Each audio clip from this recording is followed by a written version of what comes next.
Boa noite a todos. Boa noite, vereadores, vereadora Ana Genesini. Boa noite, internautas. Sempre que o Marquinho termina uma fala, eu pego a carona com ele, porque eu ia começar justamente com esse assunto. Agradecer ao Sandro, esqueci de trazer foto da nossa reunião. Aliás, não trouxe foto nenhuma hoje, Sandro. Mas eu queria colocar algumas ressalvas sobre a reunião do PDT, que eu acredito que, depois da eleição, começou-se uma guerra, traçasse uma guerra política muito forte na cidade, né, Sandro? Nós discutimos muito isso em reunião, nessa reunião do PDT. Então, apoiou-se uma oposição muito radicalista, a qual eu não gosto particularmente, mas isso é uma opinião pessoal minha. E essa conversa nossa foi muito boa, eu acredito, na sexta-feira, porque conseguiu provar que a fiscalização, e se você está contra ou a favor de algumas ideias do governo, não necessariamente você tem que agir de uma forma X para se mostrar oposição, né? Então, eu levei alguns projetos que tenho feito junto à prefeitura, junto a alguns secretários. No caso, eu tenho um vínculo maior com o meio ambiente, educação e saúde, né? Nós falamos sobre a judicialização de saúde, que é um projeto que eu tenho junto com o secretário Alexandre Viola, para a gente tentar tirar do município esse peso dos processos judiciais e mandar para o Estado, que hoje ele tem, a gente chega a ter R$300 mil por mês de custo com esses processos, que é a obrigação do Estado custear, como, por exemplo, um tratamento de câncer, mas sem perder a eficácia do prazo para que essa pessoa seja atendida. Então, se a liminar ela sai em 48 horas, tanto para o município quanto para o Estado, ele vai ser atendido nesse período, mas o custo desse tratamento ele vai ser direcionado para o Estado. Então, nós tivemos com o presidente da OAB, com o Alexandre Viola. Estou agendando agora com alguns juízes e promotores. Fim de ano está meio difícil casar a agenda deles, mas nós vamos levar, sim, esse projeto a ferro e fogo aí o ano que vem. E aí convido o PDT a estar junto. Falamos também sobre plano diretor. Então, é uma maneira de você fiscalizar ou trazer coisas diferentes para a cidade, que você vai conseguir vincular o poder público a andar na linha, entre aspas, né? Independente do que ele está fazendo hoje. Mas, se nós acompanharmos a judicialização, acompanharmos o plano diretor, votarmos a LDO conversando bem a respeito disso, levando isso para a população, para as entidades, eu acredito que é uma maneira fiscalizatória muito mais eficaz até do que muitas que são utilizadas hoje. Não que todas são boas, todos os vereadores têm que trabalhar, tem que ter um vereador mais agressivo, tem que ter um vereador de oposição mais firme e tem que ter aquele, que no meu caso, é um vereador que pensa um pouco mais em projeto e a coisas a longo prazo. Tá? Essa é uma característica que eu tenho. Mas acho que nós nos entendemos bem aí na reunião e, né, eu vou pegar um pouquinho de vocês e vocês um pouquinho de mim. E eu achei legal que você trouxe a questão do plano diretor e o que o Rodrigo Paixão comentou também, sobre não alterar. A ideia não é você jogar o plano diretor fora e fazer outro, né, Rodrigo? Eu espero que não.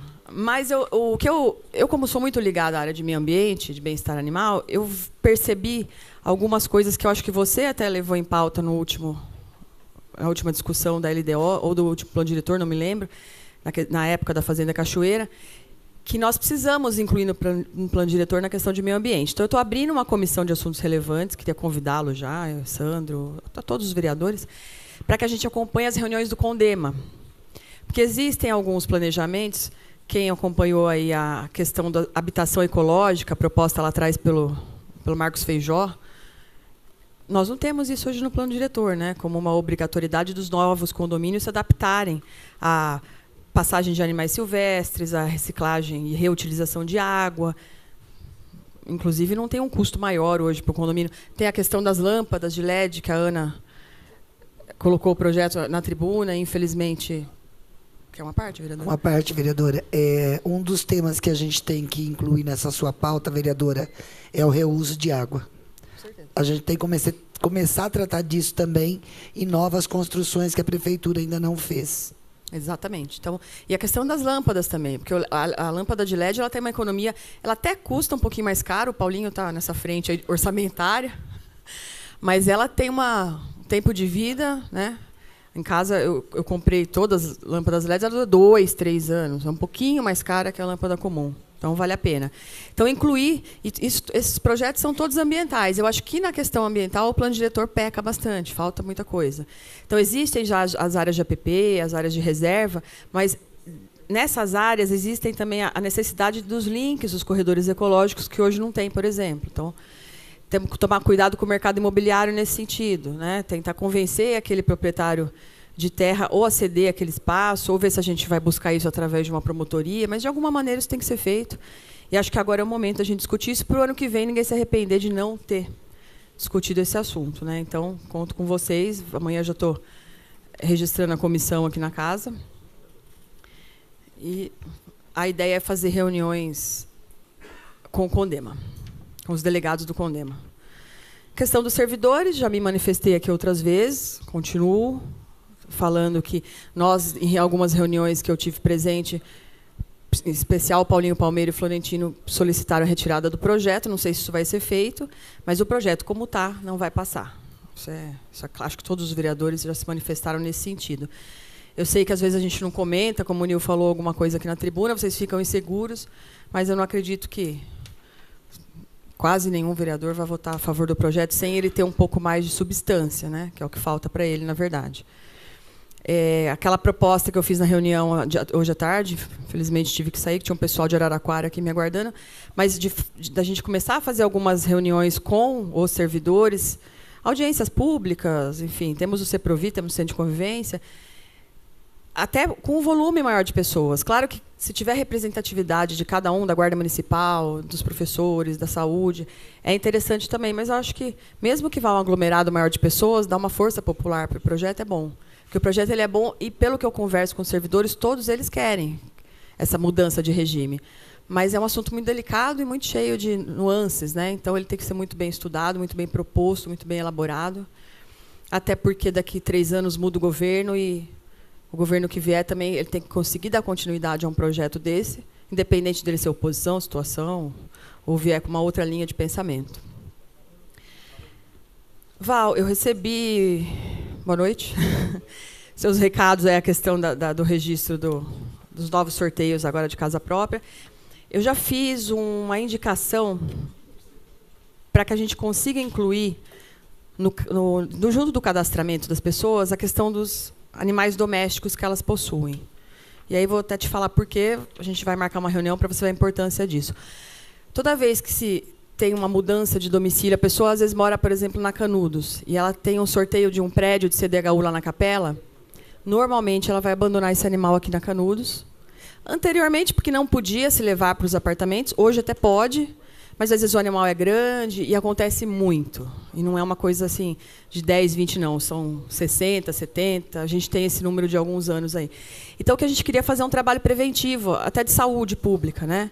Então, a pessoa só responde se ela tem animais, se eles são castrados e quantos. Para a gente poder, através das ONGs da cidade, castrar esses animais se eles não forem castrados, junto à prefeitura, chipar, responsabilizar o dono se ele fizer um abandono desse animal e ajudar na doação também. A gente não quer punir, a gente quer tentar ajudar. Mas, se com todos esses subsídios a pessoa ainda fizer isso, através da chipagem do registro, ela vai ser punida. Então, peço sua ajuda nisso. Vou dar um pulinho lá na secretaria para a gente conversar mais detalhadamente, tá? E até para a gente acompanhar a vacinação. E aí, a gente trabalhando antecipadamente, acho que fica melhor. Queria agradecer a Cande, não sei se ela está aí. O Jornal de Vinhedo soltou uma matéria falando sobre o material educativo que vai entrar nas escolas ano que vem. Nós já conseguimos o patrocínio com a A-Raymond, que é uma empresa, uma automotiva multinacional. O senhor Alex Pierce esteve com a gente aí, umas 2 semanas. Ele vai custear esse material, que fica em torno de R$13 mil para colocar para 3.600 crianças. E aí, durante o ano, nós vamos fazer o acompanhamento junto do bem-estar animal, que agora nós vamos estar com uma estrutura nova a partir de janeiro. Então, nós vamos ter um dia de plantão para receber as pessoas para tirar dúvidas sobre cuidados com seus animais, sobre a questão dos maus tratos, que hoje é feita por e-mail. Nós vamos ter um atendimento pessoalmente a partir do ano que vem, que a estrutura está ficando melhor elaborada. E esse material ele é um material complementar, né? Ele fala sobre os cuidados com o lixo, com a educação ambiental e com os animais domésticos e silvestres. Então, ele não engloba só a questão dos cães e gatos, mas ele vai bastante além. Então, a ideia é a gente acompanhar com o bem-estar animal o resultado desse projeto nas crianças, até para humanizar, né, um pouco mais as crianças a esse respeito e elas levarem essa questão para os pais. Eu conversei por alto com o Jonathan, não sei se ele está aí do Conselho Tutelar, para a gente fazer um projeto também para acompanhamento dos casos de maus-tratos. Hoje, em Vinhedo, nós temos uma média de 3 denúncias por semana de maus-tratos de animais. E 2 delas, normalmente, é espancamento. Da gente ter que retirar o animal e, muitas vezes, até levar para a eutanásia, porque a pessoa chega em casa, muitas vezes, alcoolizada ou drogada, e ela espanca esse animal mesmo. Acontece muito em Vinhedo, muito triste, mas é verdade. Então, a gente pune, processa, mas a gente tem que mudar o caráter disso. E, Marcos Ferraz, você deve saber disso, talvez não tão bem quanto eu, mas sabe com certeza, que onde você tem um caso de violência em animais, você tem um caso de violência em crianças. Então, nos Estados Unidos, hoje, automaticamente, quando você faz uma denúncia de maus-tratos de animais, o Conselho Tutelar ele investiga aquela família, conversa com os filhos e vê se esse caso de agressividade também é feito contra a esposa ou contra a criança. Então, eu vou marcar com vocês para a gente bater um papo. Não é um projeto que custa absolutamente nada, dá um pouquinho mais de trabalho, mas nós temos assistentes sociais que querem muito fazer esse trabalho, já fazem meio por baixo do pano assim comigo, né? Que toda vez que eu faço uma denúncia, eu converso com alguma assistente social e elas dão uma... Mas formalizar isso, deixar isso forte na cidade, até para a gente... Espero que essa estatística em Vinhedo não se conclua dessa forma, mas eu temo fortemente que vai acontecer sim. Bom, por hoje é só. Muito obrigada.